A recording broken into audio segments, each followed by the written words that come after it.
Dr. Al-Sudani recently put up a very interesting case of congenital reticulated phlebectasia, or Cutis marmorata telangiectatica congenita. Now, this is a rare vascular abnormality. It's usually seen in children under the age of 1. And there are dilated capillaries and veins in the dermis and the subcutis. And you get this reticulated or broken reticulated network of dilated veins in the skin. But you see a few other features as well. Let's look at this in full size.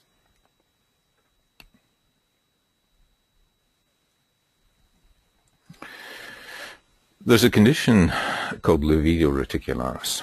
And in livido reticularis, there is a net-like pattern as well. But it's usually not broken like this. It's usually on both lower limbs, and it's seen quite commonly in newborn babies because of peripheral coldness and slowing of the blood flow in the peripheries. What you can see in this child, though, is that the net-like pattern is broken. The limbs of it here, the venous limbs here, are quite thickened. There are these sunken areas of subcutaneous atrophy as well. And look at the size of that, look at the diameter of that, the breadth of that limb, the breadth of that one. There is hyperplasia of soft tissues and bone, hyperplasia of the limb, in fact, on this affected side. Now, there's less fat, there's less muscles, and sometimes bones affected as well. And they can have other congenital problems as well. Sometimes, we'll get into these in a minute, sometimes, by the way, these atrophic areas can, in fact, ulcerate. Now, this condition, it's certainly not common. It usually affects one, but it can affect several limbs, and sometimes it'll affect the corresponding ipsilateral quadrant of the trunk as well. If these areas here ulcerate, then scarring can occur, and it's usually areas near the joint that will in fact ulcerate. They can also have more markedly dilated veins, but we're not seeing it, phlebectasia, blue venous dilatations, but we're not really seeing it in this particular child. And most of the changes are more prominent in the first year of life, and they tend to decrease in severity after that.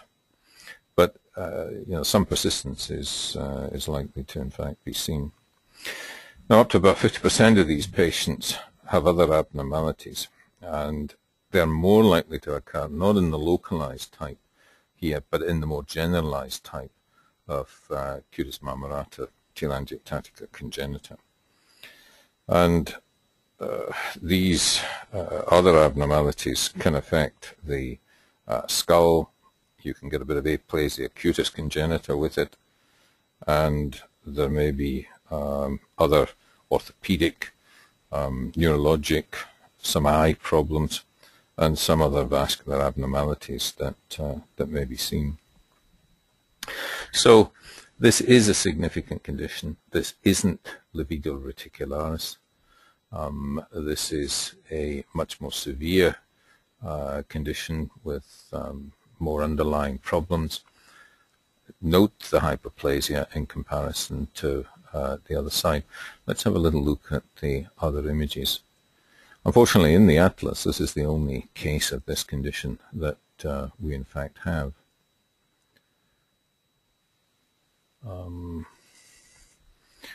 Yeah, you can see that reticulated net-like pattern when you look at the lateral side here. Let's just view it full size.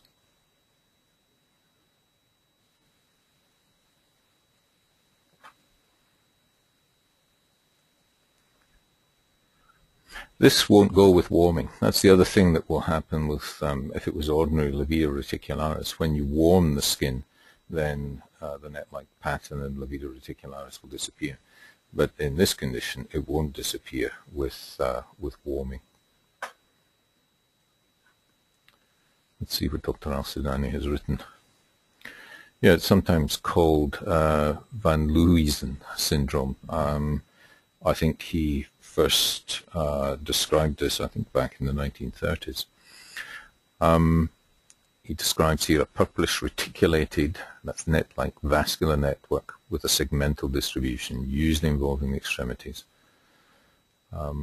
Yeah, the mottling is pronounced, made more distinct by crying, vigorous activity, and cold. Well, cold will give you sluggish blood flow. These other activities will presumably, again, increasing intra-abdominal pressure, slow venous flow, and make it more prominent as well.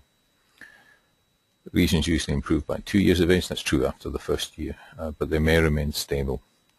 It's a sporadic condition, female preponderance. 50% of the patients will have other abnormalities, and we talked about those in the joints and the like. Dr. Al-Sudani mentions varicosities, that's that phlebectasia that I spoke about, the bluish venous dilatation. Nevus flammeus, that's the other type of vascular abnormality, port wine stain in the skin. Ulceration, macrocephaly, large head, and hypoplasia, usually of soft tissues and bone, sometimes hypertrophy. Okay. That may be a feature that's seen in some as well. So, interesting condition, usually unilateral. Don't mistake it for ordinary livido reticularis. Remember, in ordinary livido reticularis, it's usually bilateral, and it will go with warming of the limbs, whereas this one doesn't. May improve after a year or so, but may persist indefinitely, and with that limb involvement here, where you've got a degree of hyperplasia of the bone and hypoplasia of the fat and muscle tissues as well. So, an interesting condition, and I'd like to thank Dr. Al-Sudani for putting this case up for us. Thank you very much.